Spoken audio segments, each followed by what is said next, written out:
Со современиот македонски писател Јован Дамјановски овој пат разговараме со посебен повод. Деновиве се очекува да излезе од печат најновото негово дело, односно 18-тиот роман Старецот и короната. Во современата македонска литература Јован Дамјановски се вклучи како романсиер и драмски автор. Роден 1946 година во Тетово, доктор на науки, универзитетски професор.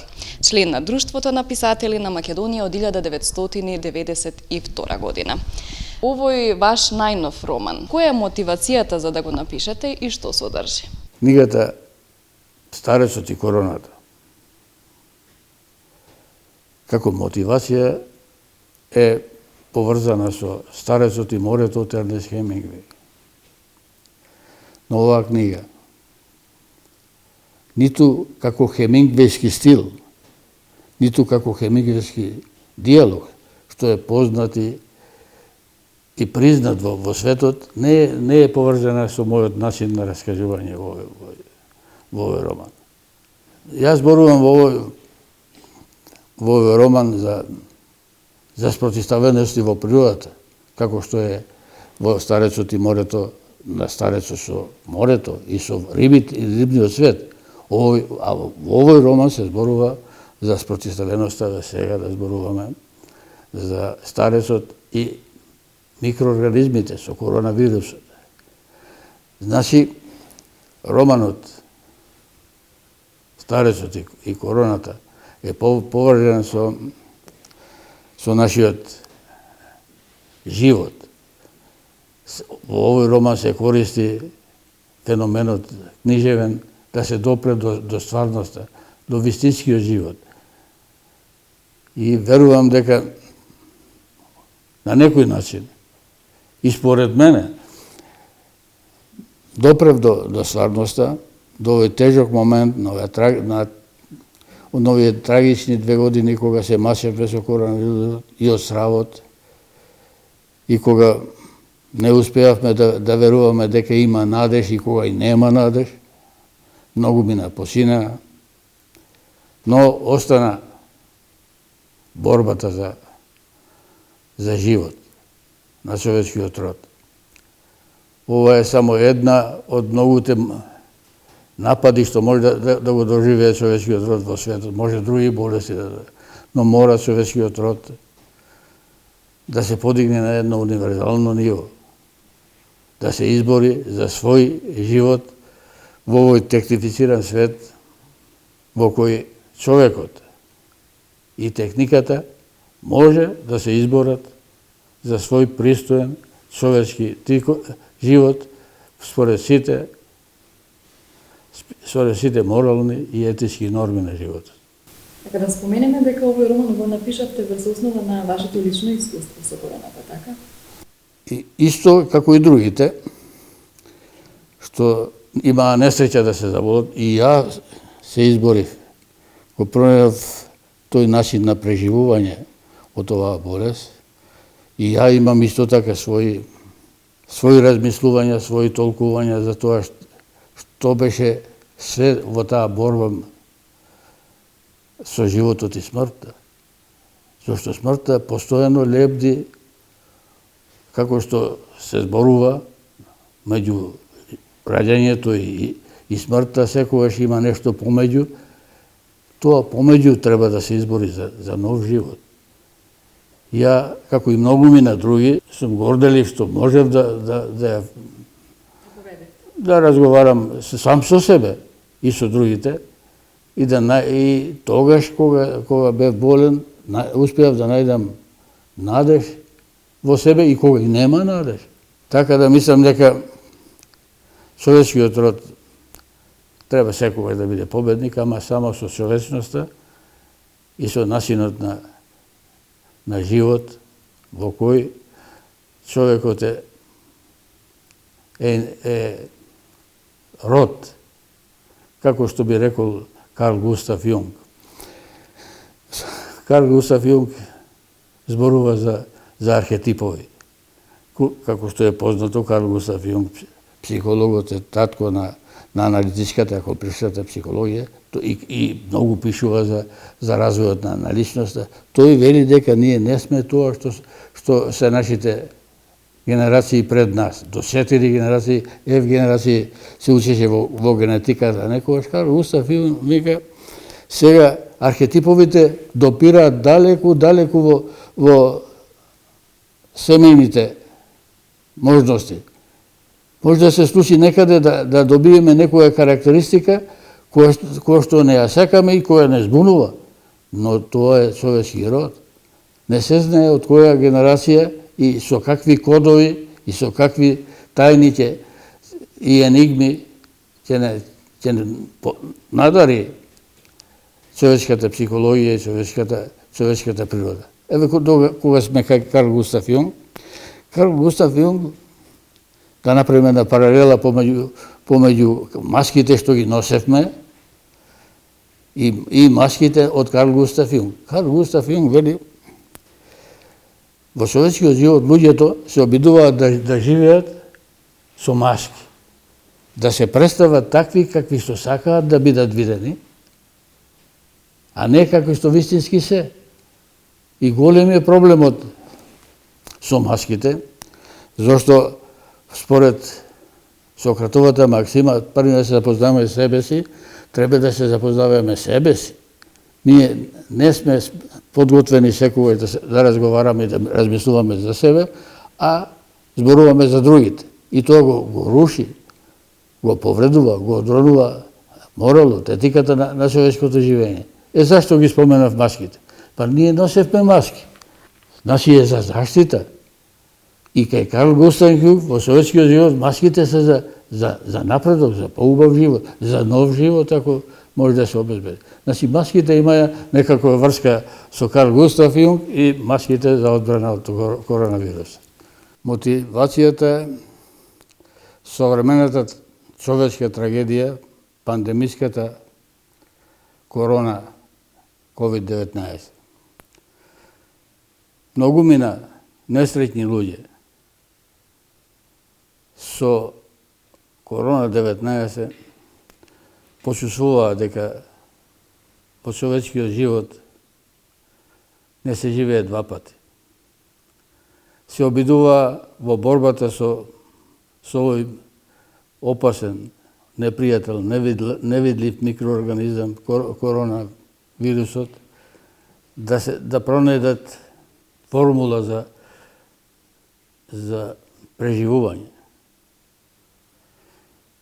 На таков начин борбата со коронавирусот за многумина стана една трагична сонувалка на луѓе кои во борбата за живот ја бараа својата среќа. Ја пишувам за луѓето кои што беа во собата број 3 на инфективната клиника во Скопје, во модуларната болница на инфективната клиника во Скопје, кои што и почина и оздравија. Починалите немаа среќа да доживеат нов почеток во животот, но за оние кои што ја преживеа болеста, може да се зборува како луѓе кои што доживеа една тешка сонувалка, една трагична сонувалка на животот, во која се бараја и себе и се гледаја другите, но беа свесни дека коронавирусот не беше само за паметење, туку беше за еден поинаков живот во обичниот живот, зашто коронавирусот создаваше и последици од инфекцијата. И во овој роман се зборува и за последиците од коронавирусот. Во овој роман се обидувам да пронајдам начин како да објаснам за себе и за другите дека во животот треба човек да се надева и кога и нема надеж. Овие луѓе кои што страдаја и можеби се уште страдаат од коронавирусот се пример за пример во човечкиот живот во кој човекот е предодреден да живее така како што му е судбинскиот запис. Веднаш да кажем дека од овој роман може да се извлечат две поуки, две пораки, според мене. Читателите имаат слобода да сами да оценат од своје стојалиште, читајќи го романов, кои се пораки има во овој роман. Според мене, најглавната порука е според народната синтагма. Кога судбината зборува, човекот треба да молси. А втората порока во роман е секој болесник свати дека од човечкиот живот да се живее два пати и се обидуваше со сите средства во борбата со коронавирусот да пронајде начин, да пронајде формула како да преживее. И сите тие тешко живее и во јавето, но уште потешко во сонот. Во сонот се наоѓа разни можности да човек да размислува како да дојде до таа вистина за преживување од коронавирусот.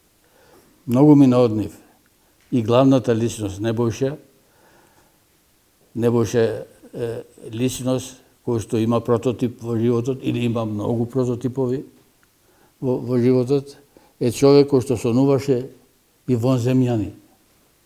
Се обидуваше да свати дека коронавирусот може би не е природна работа, дека е тоа создадена и во лабораторија, како да некој има корис од таква лабораторија, како уништување на човекот, зашто човекот го уништува и создава и уништува едновремено, но тој, Небојша, главната личност од овој роман, зборува за тоа дека земјата станува се помала и помала, но му припаѓа на целото човештво. И токму и според пандемијата од коронавирусот. Во светски размери сега се зборува како глобален начин на размислување, на однесување. И короната е глобален начин на однесување. Стана светска борба за човечкиот живот, за еднината на човечкиот род, а тоа што на главната личност и може би на многу на други му паднало на памет дека може би не е природна работа, зашто во природата има спротивставености. Еве, например, во човечкиот живот во природата има спротивставеност меѓу луѓето, меѓу птиците и обратно меѓу себе. Но има спротивставеност според овој роман, има спротивставеност меѓу човекот и коронавирусот. Значи, спротивставеност која што е природна во човечкиот живот. Луѓето што беа заразени се бореа за тоа да извојуваат победа, да се ослободат од коронавирусот. Но, иако е создадена неприродно, според Небојша, според главната личност, сепак има човечка боја. Човекот постојано се плаши. Стравот стана навика. Но од виката е прашање на среќата и несреќата. Ете, овој човек имаше среќа да се избори, да обезбеди нов почеток на животот. Но меморијата е тежок товар. Човекот од романот Короната и старецот зборува за стар човек, кој што во стари години, покрај сите проблеми здравствени, короната беше врв на проблемот, во кој требаше да ги побара сите сили, а староста не е за сила, староста е само за мудрост и во човекувањето. Но заклучокот е, сепак е заклучокот е, тежок товар е староста, но среќа е да се доживее. Така. Овој роман на некој начин е продолжување на приказната за староста, како што рековте, во човековиот живот, што е и темата на претходниот роман Отпадот на духовните контейнери. Какви начини на изразување користите во книжевните дела?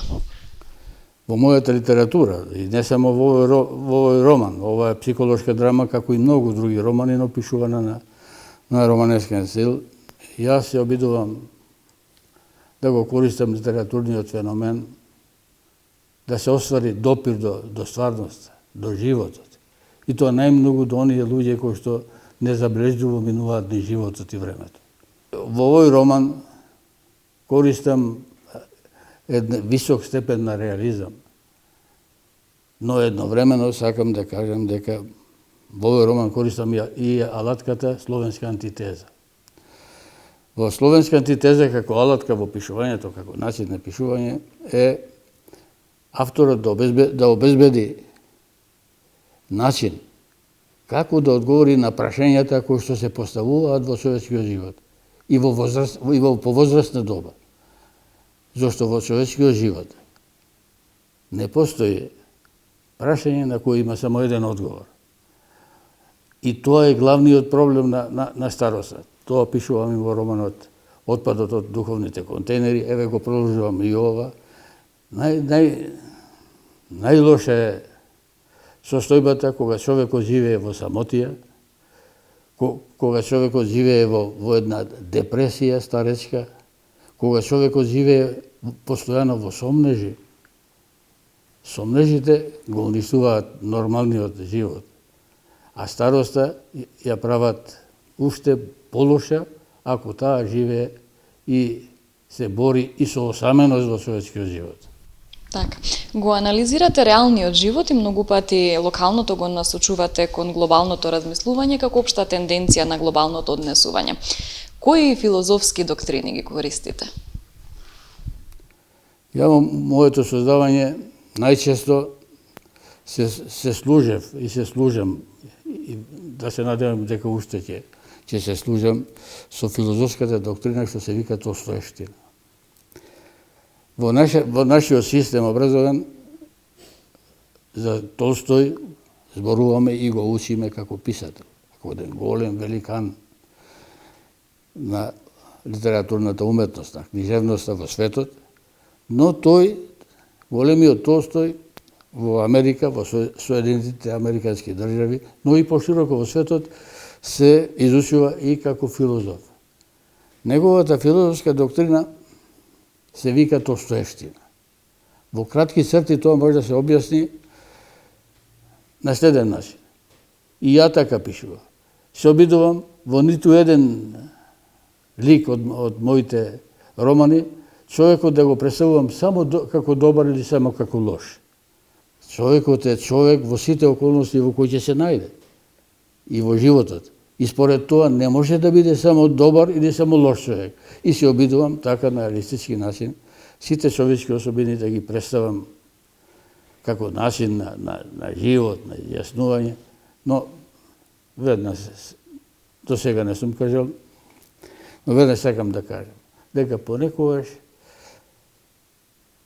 ми се случува да помислам дека можеби и не сум во право да користам таа филозофија. Понекогаш ми се случува да помислам дека некои од моите пријатели, кои што сум ги почитувал како пријатели, со кои сум живел заедно, ми го свртија грбот од непознати причини, зашто треба да размислувам, дали јас сум тој што треба да размислува за себе или за другите, но дојдов до констатација дека можеби дека постојат само добри или само лоши луѓе во светот. Но треба да се биде способен да се анализира и да се посетува само доброто, зашто човечноста е таа што води во нормален живот, во човечка иднина, и во овој технифициран свет, сепак човечноста е главен столб на живењето, и на моралот, и на етиката. Така, како неуморен книжевен творец, кој е вашиот следен книжевен предизвик? Ја морам да признам дека сум веќе стар човек и не сум во кондиција како што некогаш бев. Но имам многу идеи. Во човечката работа, во човечкиот живот, авторот мора да има визија, да има некоја цел. Па и во старечката доба треба да има некоја визија. Што е тоа што може да го направи? А најдобро е тоа да го замисли и да се обиде да го оствари тоа што е остварливо. Ја сакам да кажам дека имам многу идеи, но не знам дали ќе успеам да ги остварам, и не само заради времето, туку и заради начинот на размислување. Мудроста е кај старите, мудроста е начин на препознавање на луѓето, ама и мудроста има старост. Јас сакам, кога би требало да кажам која е мојата визија, што би направил во наредниот период, јас би кажал нешто за времето во кое живееме. Ова време може да се постави прашање каков е човекот. Еве да кажем во тето. Дали современиот свет, кои времења влегуваат во начинот на животот во тето, како навлегува современиот свет во животот, дали тето обстојува, ја мислам дека најдобро да се каже. Дека во тето настанаа многу промени на начинот на животот. Живеат многу луѓе со различни идентитети, живеат многу луѓе со различни начин и обичаи на животот. Во таа смисла сакам да кажем какви луѓе во иднината ќе треба да бидат тетовци, за да живеат еден достоен, почитуван човечки живот. Неисцрпни се можностите за разговор со вас, но да оставиме за некоја нова средба. Ви благодарам многу на разговорот.